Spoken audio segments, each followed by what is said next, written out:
10th class finish అయిన తర్వాత ఇంటర్మీడియట్లో బైపీసీ తీసుకొని నీట్ ఎగ్జామ్కి ఎలా ప్రిపేర్ అయితే ఎయిమ్స్ లాంటి టాప్ మెడికల్ కాలేజెస్లో ఎంబీబీఎస్ సీట్ సాధించవచ్చు. అలాగే శరత్ చంద్ర జూనియర్ కాలేజ్ అండ్ నీట్ అకాడమీలో మేము ట్రైనింగ్ ఎలా ఇస్తాము అనే విషయాలను మాట్లాడతాను.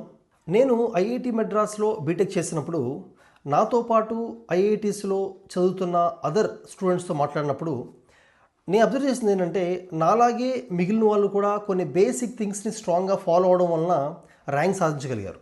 సో ఇటువంటి బేసిక్ థింగ్స్ని ఖచ్చితంగా ఇంక్లూడ్ చేస్తూ శరత్ చంద్ర నీట్ అకాడమీలో కరికులంని డిజైన్ చేశాము.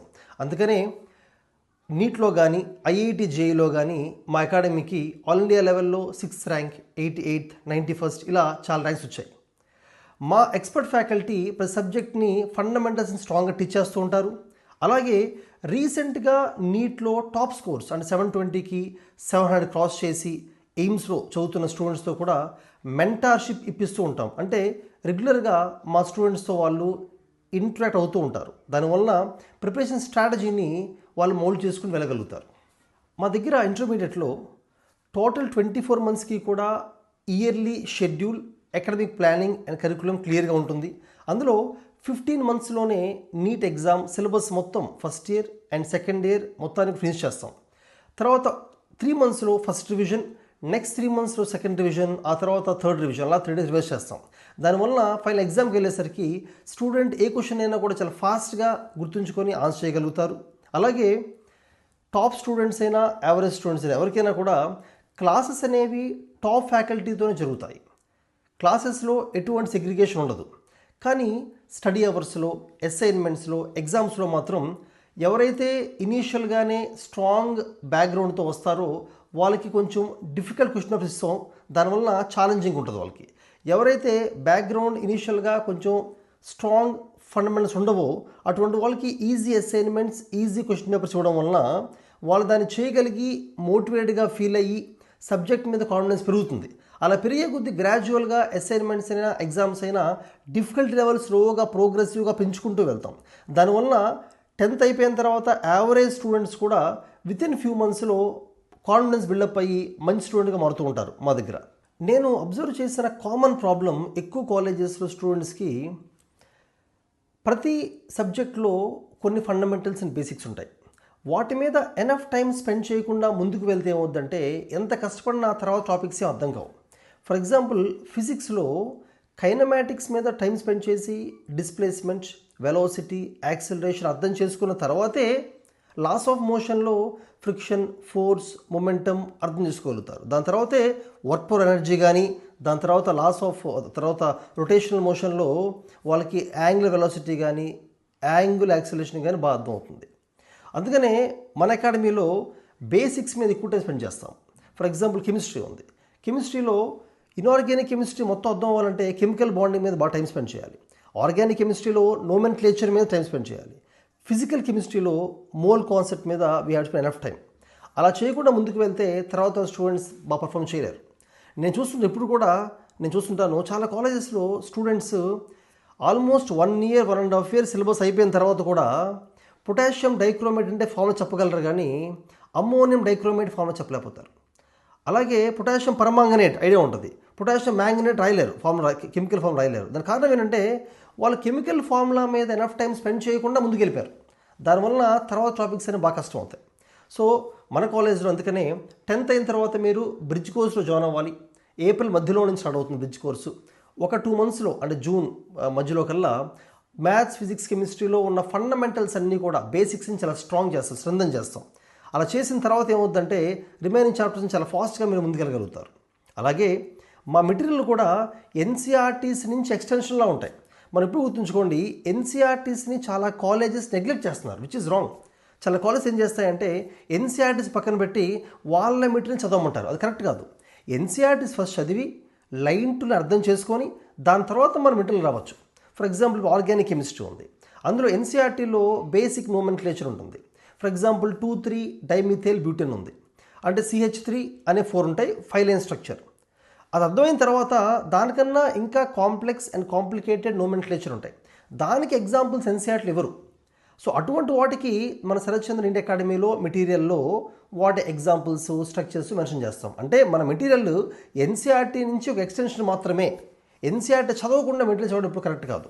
లాస్ట్ ఫ్యూ ఇయర్స్ నుంచి నీట్ ఎగ్జామ్లో ఆల్మోస్ట్ అన్ని క్వశ్చన్స్ కూడా ఎన్సీఆర్టీ నుంచే వస్తున్నాయి.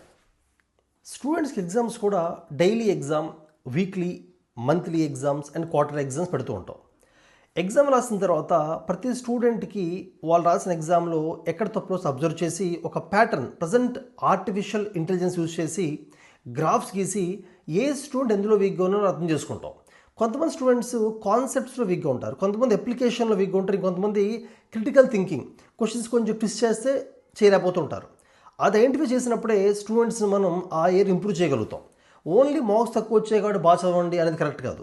మార్క్స్ ఎందులో తక్కువ వస్తున్నాయి, ఎటువంటి క్వశ్చన్ ఆన్సర్ చేయలేకపోతున్నారు అబ్జర్వ్ చేస్తేనే మనం వాళ్ళని ఇంప్రూవ్ చేయగలం.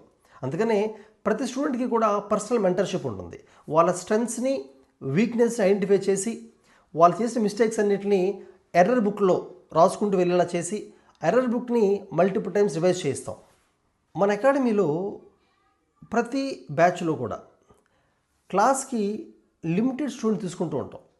సో దట్ ఏమవుతుందంటే టీచర్ టు స్టూడెంట్ రేషియో తక్కువ ఉంటుంది. తక్కువ మంది స్టూడెంట్ క్లాస్లో కూర్చోవడం వలన డౌట్ క్లారిఫికేషన్ ఈజీ అవుద్ది. టీచర్ కూడా ప్రతి స్టూడెంట్ మీద ఫోకస్ చేయగలుగుతారు. అలాగే క్లాస్ రూమ్స్ అన్నీ ఏసీ ఉంటాయి, ఇండివిజువల్ చైర్స్ ఉంటాయి. డిజిటల్ బోర్డ్ యూజ్ చేస్తాం. డిజిటల్ బోర్డ్ ఎందుకంటే మ్యాథమెటిక్స్లో 3 డైమెన్షనల్ జామెట్రీ అవ్వచ్చు, ఫిజిక్స్లో కొన్ని టాపిక్స్ అవ్వచ్చు, అలాగే బాటనీ, జువాలజీలో కొన్ని human organs, physiology, plant morphology అంటే రిప్రొడక్టివ్ ఆర్గన్స్ అవ్వచ్చు. వాటిని డిజిటల్ బోర్డులో చూపించినప్పుడు, వీడియోస్ చూపించినప్పుడు స్టూడెంట్స్కి బెటర్గా రిజిస్టర్ అవుతుంది, బాగా గుర్తుంచుకోగలుగుతారు. స్టూడెంట్స్ బాగా చదవాలంటే మంచి అట్మాస్ఫియర్ ఇవ్వాలి మనకి. మా అకాడమీలో డే స్కాలర్ క్యాంపస్లో అయినా అలాగే హాస్టల్ క్యాంపస్లో కూడా వీ ప్రొవైడ్ గుడ్ అట్మాస్ఫియర్. రూమ్కి 3 to 4 మెంబర్సే హాస్టల్లో ఉంచుతూ అటాచ్డ్ బాత్రూమ్, అలాగే మా ఓన్ కిచెన్లో healthy food, hygienic food prepare చేస్తూ ఉంటాము స్టూడెంట్స్ యొక్క టేస్ట్ బట్టి. అలాగే రెగ్యులర్గా వాళ్ళకి sports, meditation, yoga, indoor games, group discussions, అలాగే పర్సనల్ డెవలప్మెంట్ ప్రోగ్రామ్ కండక్ట్ చేస్తూ ఉంటాం. దానివల్ల స్టూడెంట్స్ కొంచెం హ్యాపీ అట్మాస్ఫియర్లో ఇంకా బాగా చదవగలుగుతారు. రెగ్యులర్గా స్టూడెంట్స్ని మోటివేట్ చేస్తూ ఉండాలి, అప్పుడే వాళ్ళు ఎక్కువ టైం ప్రిపేర్ అవ్వగలుగుతారు. దానికి మా ఎక్స్పర్ట్ ఫ్యాకల్టీతో పాటు సీనియర్ డాక్టర్స్ కూడా గెస్ట్ లెక్చర్ ఇస్తూ ఉంటారు. అలాగే ఇంత చెప్పిన విధంగానే రీసెంట్గా నీట్లో టాప్ ర్యాంక్స్ వచ్చిన వాళ్ళు కూడా రెగ్యులర్గా వచ్చి స్టూడెంట్స్కి మెంటర్షిప్ చేస్తూ వాళ్ళని మోటివేట్ చేస్తూ ఉంటారు. నీట్కి ప్రిపేర్ అయ్యే స్టూడెంట్స్ చాలామంది ఎలా ఉంటారంటే మ్యాథమెటిక్స్ కొంచెం వీక్గా ఉంటారు.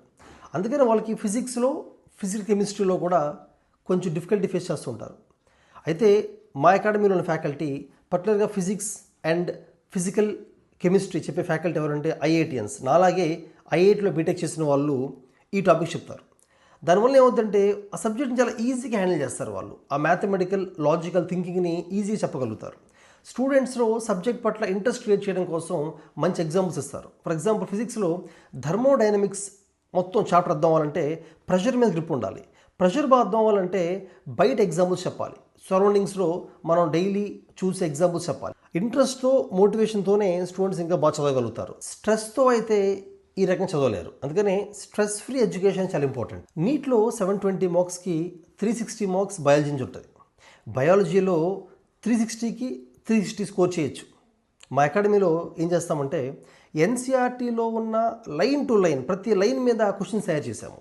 Different types of questions, match the following questions, assertion and reasoning, statement based, diagram based questions, critical thinking questions తయారు చేయడం వల్ల ఏమవుతుందంటే ఎన్సీఆర్టీని వాళ్ళు మల్టిపుల్ టైమ్స్ రివైజ్ చేయిస్తాం మేము. లాస్ట్ 5 years నుంచి నీట్ ఎగ్జామ్లో బయాలజీలో ప్రతి క్వశ్చన్ డైరెక్ట్ ఎన్సీఆర్టీ నుంచి వస్తుంది, బయట నుంచి రావట్లేదు. అందుకని ఫుల్ మార్క్స్ ఇచ్చుకోవడం మా స్టూడెంట్స్కి చాలా ఈజీ బయాలజీలో. అలాగే బయాలజీలో మెమరీ ఎక్కువ ఉంటుంది, గుర్తుంచుకోసం ఎక్కువ ఉంటుంది. అంటే కాన్సెప్చువల్ క్వశ్చన్స్ ఉంటాయి. కాన్సెప్ట్స్ అంటే for example topics like human physiology, plant physiology, అలాగే రీప్రొడక్షన్, సెక్షువల్, అసెక్షువల్ ఇలాంటి కాన్సెప్టువల్ టాపిక్స్ అంటారు. వీళ్ళస్ ప్లాంట్ మార్ఫాలజీ, జెనెటిక్స్ ఇవన్నీ కూడా ఏంటంటే మెమరీ బేస్డ్ టాపిక్స్.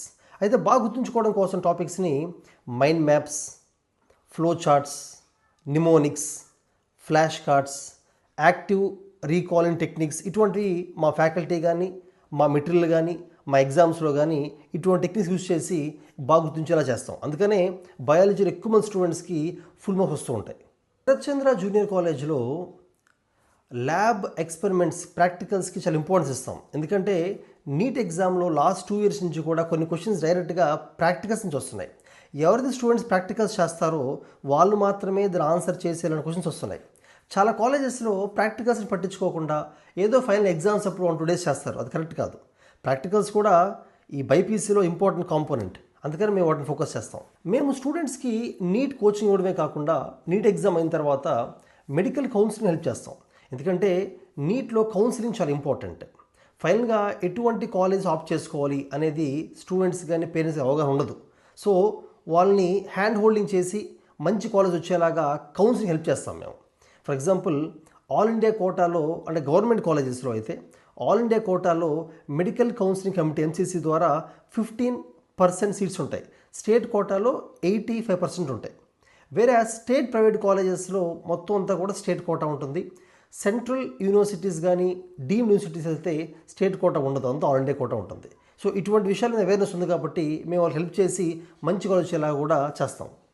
ఇంటర్మీడియట్లో బైపీసీతో పాటు నీట్ కోచింగ్ ఎవరైతే Sarathchandra junior college and NEET academy తీసుకుందాం అనుకుంటారో మీరు ఇక్కడున్న ఫోన్ నెంబర్కి ఫోన్ చేసి మీ డౌట్స్ క్లియర్ చేసుకోవచ్చు. అలాగే డిస్క్రిప్షన్లో లింక్ క్లిక్ చేసి రిజిస్టర్ అవ్వచ్చు. Make use of our course. All the best.